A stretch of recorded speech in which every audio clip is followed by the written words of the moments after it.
Ayan, hello, good morning, good afternoon, or anong oras ba ito nyo makita, no? Good evening sa lahat, mga ganun.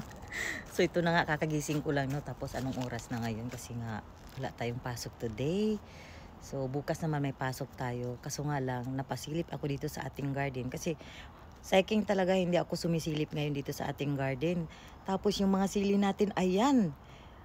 Tapos ko nang nakuha nung mga nakaraan yung mga pula-pula nila, sobrang hinog na. Ngayon, ayan oh, grabe ka, dami naman na unlimited sili.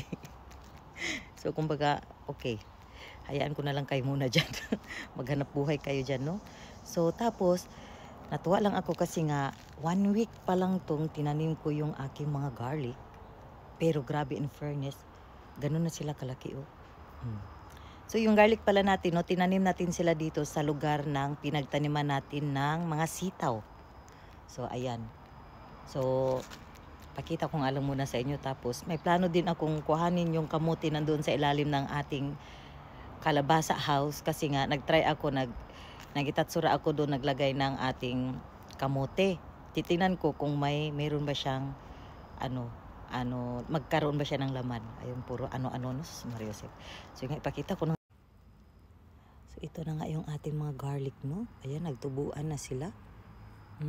Hanggang doon yan. Hanggang doon sa may kahoy na inilagyan kong harang. Ayan. So pwede na to sa amin. Madami-dami na rin ito. Kasi yung tinanim ko last year na garlic, hanggang ngayon hindi pa namin naubos. So tamang-tama, lalaki to sila, mauubos na rin namin yung tinanim kong garlic. Ayan. So punta tayo doon sa may kamote. Ito pala yung kamote na tinanim ko lang dito, respeto, kasi nga ito, dito yung sa mga kalabasa dati, no?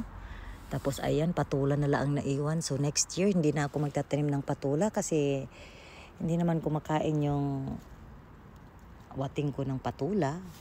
Sige nga, hilain ko nga to kung mayroon ba tong bunga. Ay, wala pa kong guantes, oy. Sira na naman yung kuko. Ay! In fairness, binigyan niya ako na ayan o bunga. Ay, pusyo. Ayan. Bawal palang magmura. So, ayan mo. Ay, in fairness, ayan. Tama lang itong ganitong kalaki. Gusto ko yung mga ganito kalaki lang kasi nga, in fairness ha. Tagaan niya bunga, no? Limited blessing din sa atong garden kahit taglamig na. So ayan nga, hindi pa ako nakapag ng guantes, no? So ayan, in fairness, no? So mahirap ning mag-vlog ka, no, na wala kay cameraman, no? Saon na lang. Ayan. So mayroon pa dito. Ayan.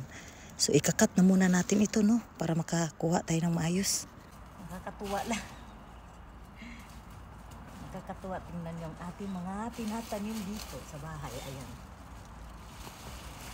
Wow! Ayan. Oh, may nakuha na naman tayo, oh.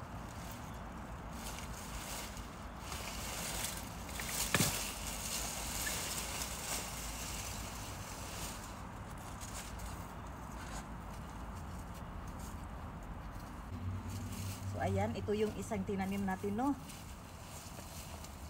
So ayan na nga, nakakuha lang tayo ng ilan ba? Ayan.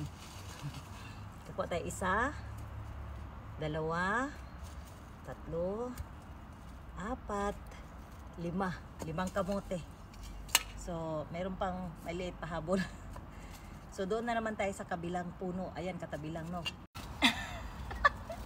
Ang hirap mag-video, no? Ayan na nga. So kukuha tayo dito, continue, no?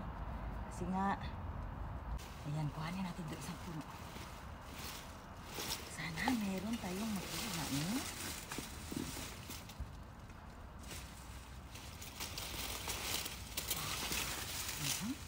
Okay.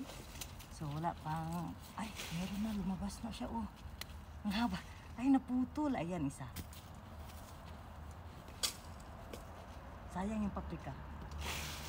Ito nga muna dyan. Dyan ka na. Uy, parang wala siya. May bunga ba? Isa lang? Ah, ata. Okay. Ayan.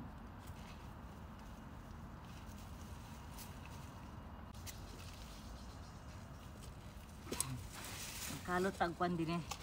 Gold. Ay, naapaday, dako kayo oh. Ayan. So, bali tatlo ng malalaki, no? Takso talaga ako magkalot din sa tayo ng 4, no? Pwede na din, ay 3 pala. So, ayan, pwede na din, no? Pwede na. Ayan, at least naman kasi nasayang tong ilalim dito na wala tayo itatanim kaya tinanim ko siya. Dito, ayan. Ayan, so 2 puno, bali ilan yung nakuha natin, no? Madami-dami din, no? In fairness, no? Ayan, so grabe silog yun kayo, no? Hanggang dito na lang. Thank you for watching sa akong mga mini vlog din sa atong payag, no? Bye! Kamuti kayo dyan!